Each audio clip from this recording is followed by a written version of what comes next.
আমাদের নেত্রী দেশনেত্রী বেগম খালেদা জিয়া, তিনি 9 বছর দীর্ঘ সংগ্রাম স্বৈরাচারের বিরুদ্ধে, সেই সংগ্রামের পরে তার সরকারের আমলে সকলকে নিয়ে ঐক্যবদ্ধ হয়ে সংসদীয় গণতন্ত্র প্রবর্তন করেছিলেন।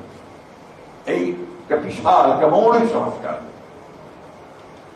আমাদের নেত্রী বেগম খালেদা জিয়া, তিনি অন্যান্য দলগুলো এবং জনগণের বিভিন্ন কথার মধ্যে সংগ্রাম প্রদর্শন করে কেয়ারটেকার গভর্নমেন্ট যে বিধান, সেটা তিনি সংবিধানের সন্নিবেশিত করেছিলেন এবং যেটা বাংলাদেশের একটা সুযোগ সৃষ্টি করে দিয়েছিল গণতন্ত্রের চর্চা করা।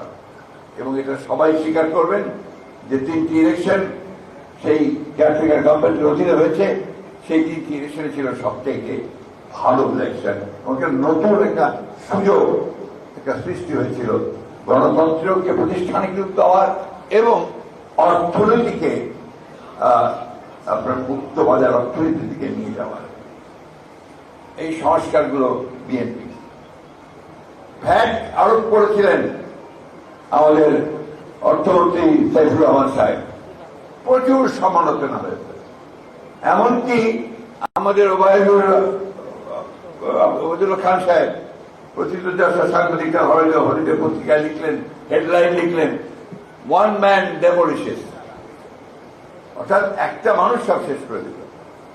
প্রমাণ হয়েছে যে ভিএটি ভ্যাট এটা বাংলাদেশের বর্তমান অর্থনীতিকে শক্ত জায়গায় নিয়ে আসার পেছনে কাজ করেছে। আমাদের নেতা শহীদ প্রেসিডেন্ট জিয়াউর রহমান, তিনি গার্মেন্টস ফ্যাক্টরি, গার্মেন্টস যে পোশাক শিল্প, সেই পোশাক শিল্প সূচনা করে হাজার হাজার মহিলার কর্মসংস্থান সৃষ্টি করেছেন। আজকে বাংলাদেশের অর্থনীতিকে দাঁড় করবার সুযোগ করে দিয়েছেন।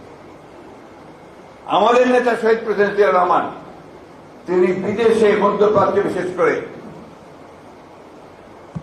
শ্রমিক পাঠানোর ব্যবস্থা করে কর্মসংস্থানের ব্যবস্থা করেছেন। সুতরাং সংস্কার আমাদের মজ্জায়, সংস্কার আমাদের রক্তে, আমাদের জন্ম সংস্কারের মধ্যে। তাই আজকে যদি বলা হয় যে বিএনপি সংস্কার আটকে দিচ্ছে, এটা আমি মনে করবো যে অত্যন্ত অন্যায় ভাবে এটা বলা হচ্ছে। আমরা এবার আসুন বর্তমান সংস্কারের কথায় আসি। আমরা 2016 সালে আমাদের নেত্রী দেশনেত্রী বেগম খালেদা জিয়া, তিনি নিজে প্রেস কনফারেন্স করে ভিশন ফর 2030 দিয়েছিল। এটা ভুলে যাওয়ার কথা না। সেখানে তিনি দ্বিকক্ষ বিশিষ্ট পার্লামেন্টের কথা বলেছিলেন, সেখানে তিনি প্রেসিডেন্ট এবং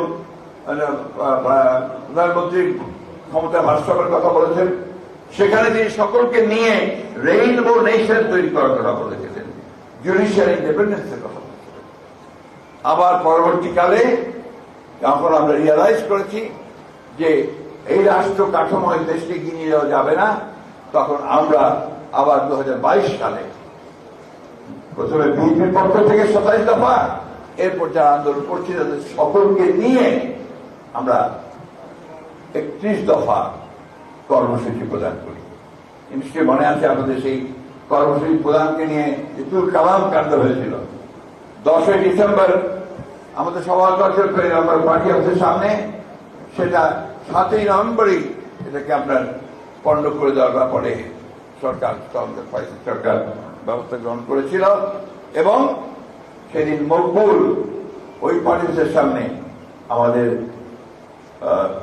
স্বেচ্ছাসেবক দলের নেতা, পেশায় সে একজন শ্রমিক ছিল, তাকে পুলিশ গুলি করে হত্যা করে।